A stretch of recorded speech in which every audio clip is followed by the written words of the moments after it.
Are you afflicted by the Second World War as well? Well, these book recommendations will help you out.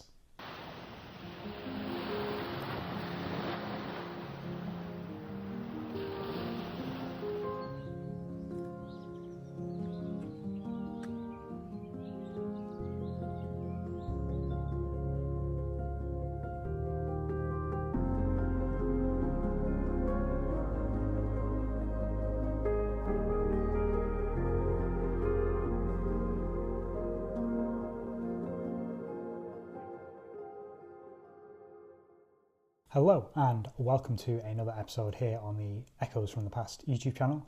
You join me today and doing something a bit different. We're going to be talking through my top 5 Second World War books. So it's just going to be a bit of reviews, a bit of like recommendation of what the books are about, the level of detail that's involved in all of them, and just give my thoughts and feelings on them really, and hopefully you'll take that away, and then if you like it, buy the books, read them. And if you do end up reading them, come back, let me know what you think, either here on the YouTube channel or over on my Instagram as well. So yeah, let's dive in. So the first book on my list, and this isn't like a number 1, number 2, number 3, number 4, number 5. It's not in a ranking of, this book is better than this one, because they're all on different topics. Obviously, the Second World War is the overarching topic, but yeah, so it's not like this book's better than this book. Anyway, so the first book that I want to talk about today is this one, Victory 45 by both James Holland and Al Murray. It was the first book that they co-wrote together. Obviously, the hugely successful Way of Ways of Making You Talk podcast and festival.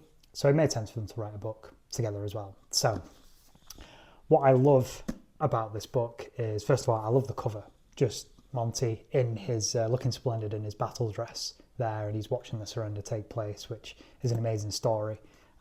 It's really well structured with the timeline of the surrenders. It's from the end of April through to early May, obviously, and it really paints a really good picture of when the surrenders took place and who was there and how it all unfolded.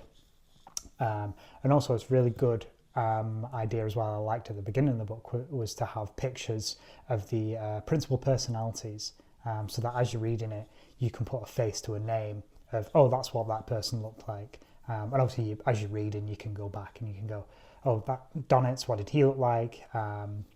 Because everyone has an idea of Churchill in their head and Monty, and the more famous ones, but the more ambiguous ones that you might not have heard of, it's nice to be able to see their face and go, oh, okay, so that's what that person looked like. Some of the stories are unbelievable. For example, what it was like in Berlin towards the end of the war.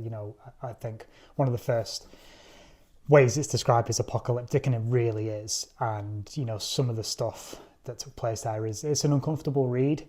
It really is. But obviously it's a historical book, so it's going to talk about the horrible things that happened. So you can't get away from those facts. But yeah, the way that's described, it's unbelievable. Yeah. And some are laughable. Yes, some of the stories are laughable, and a particular one that I really like is about Monty, and We Have Ways actually have a t-shirt and a hoodie, I think, called von Friedeberg's Tears, and I'll read the excerpt just so you get an idea of what I'm talking about. So, the German delegation stood behind the line Monty had asked his staff to draw in the ground for them to tow. German accounts refer to a stick instead, and that Field Marshal Bush never got over the insult shown towards the delegation and his staff by Monty. "Who are you?" Montgomery barked. "I am General Marshal von Friedeberg, Commander-in-Chief of the Kriegsmarine, sir." "I've never heard of you. Who are you?" "General Kinzel." "Never heard of you." He turned to Friedel. "Who are you?" Friedel responded. "Major? How dare you bring a major to my headquarters?" And I just think that's amazing. And then it goes on to say about the von Friedeberg.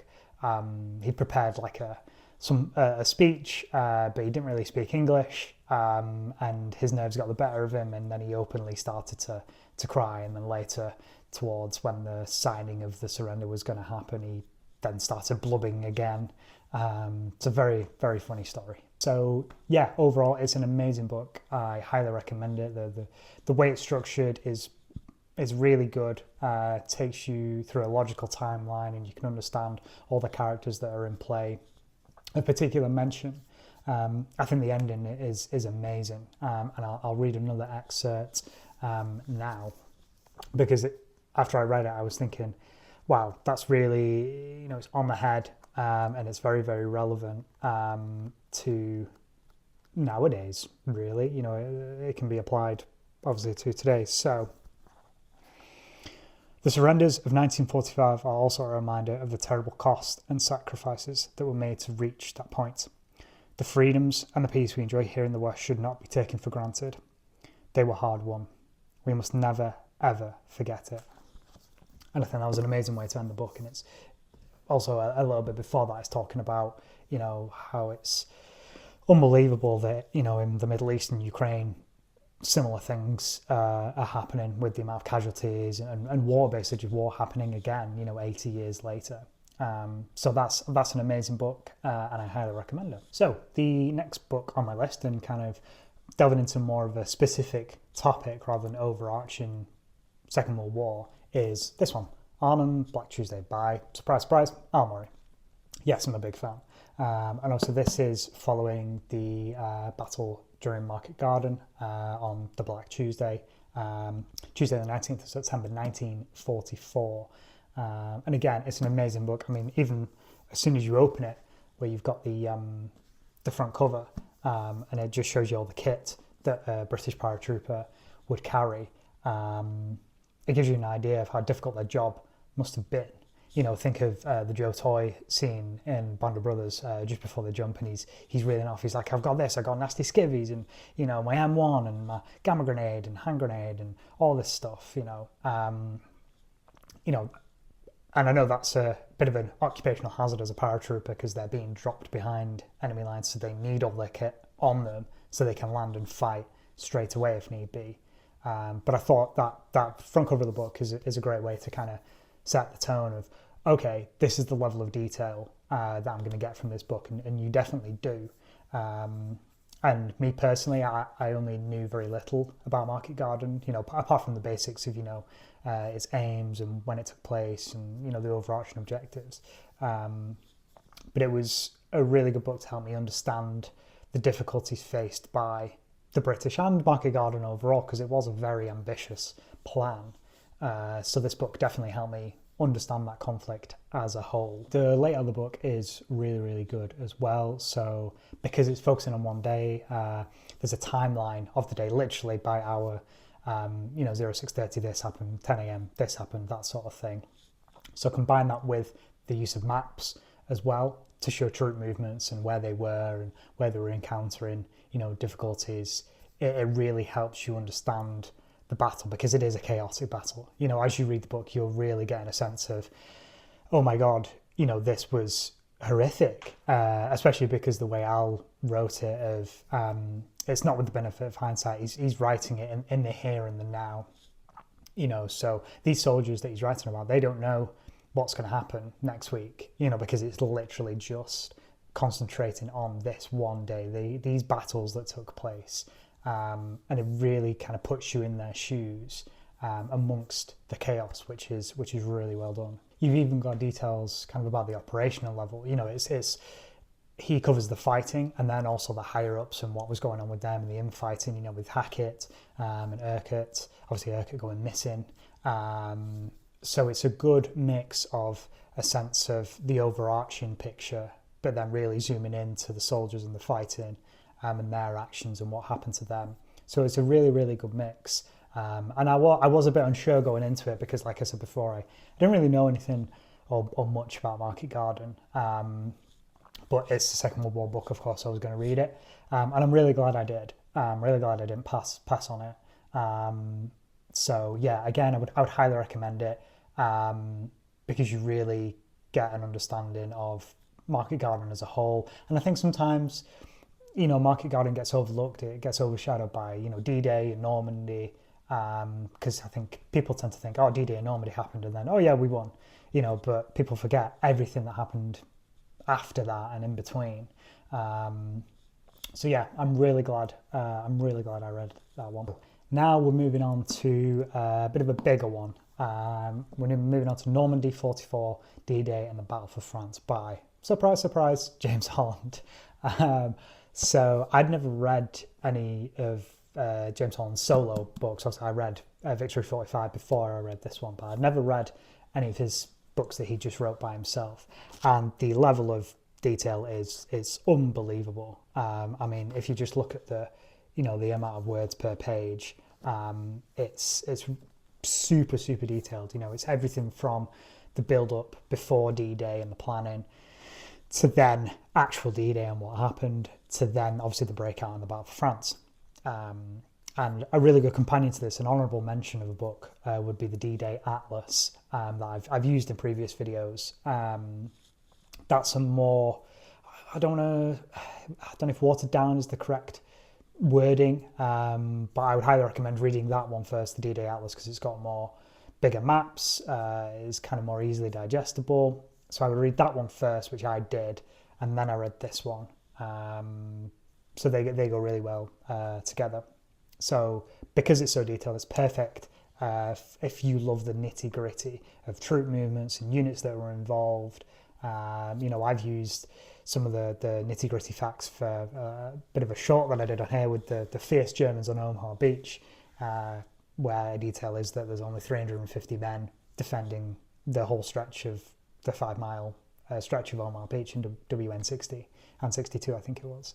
The maps are incredibly detailed as well, so they're at the start of the book, and they're good to refer back to. So when I was reading it, say I was reading, it was at the Epsom chapter about Operation Epsom, I would go back to the map and go, oh, okay, so this is the direction they're going in, and that unit's there.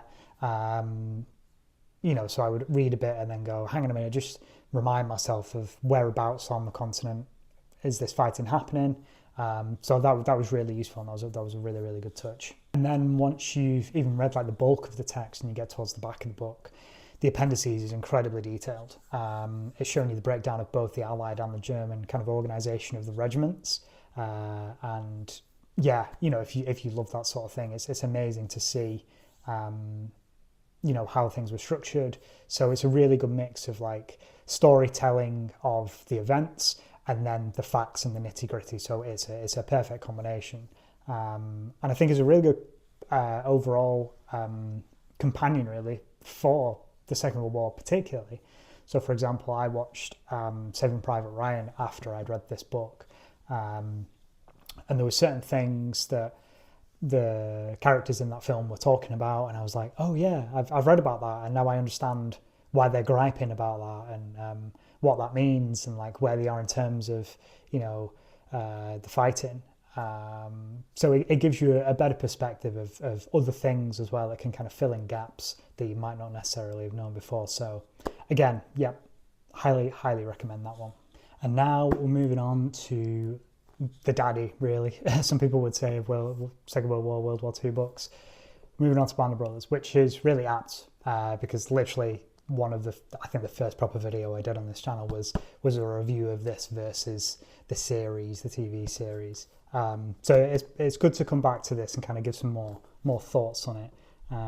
I think it really is a must read for anyone who's interested in the Second World War.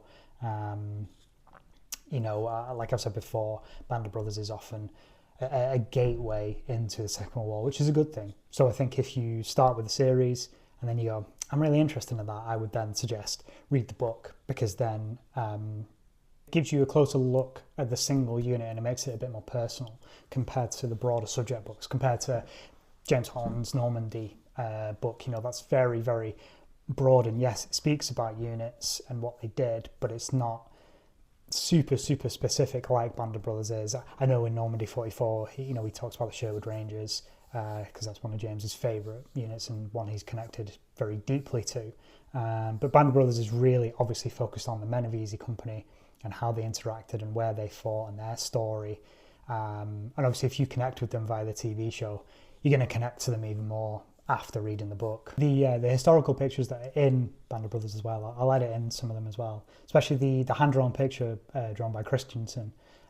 Is a really nice touch. I think that's really good when history books do that, because a lot of the time if you're reading facts and figures and units, you get kind of lost sometimes, and then putting pictures in kind of gives you an appreciation of, oh yeah, these were real people that did these things. I'm not just reading about facts and figures and things like that. So they were a really, really nice touch, and I'm really glad I read it. It was on my list for a long time to read. I just never came across it.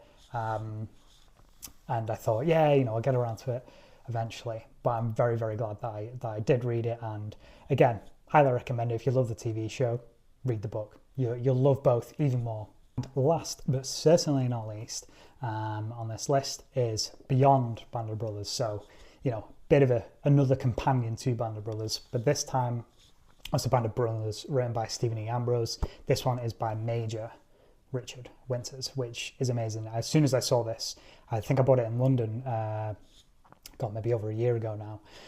As soon as I saw it, I grabbed it. I was like, well, I'm buying that and I'm reading that because it's by Major Winters. I was never not going to read it. And it's just amazing just to read his personal accounts and his words that he wrote down. So it covers everything from his pre-war army career and growing up in Lancaster, Pennsylvania.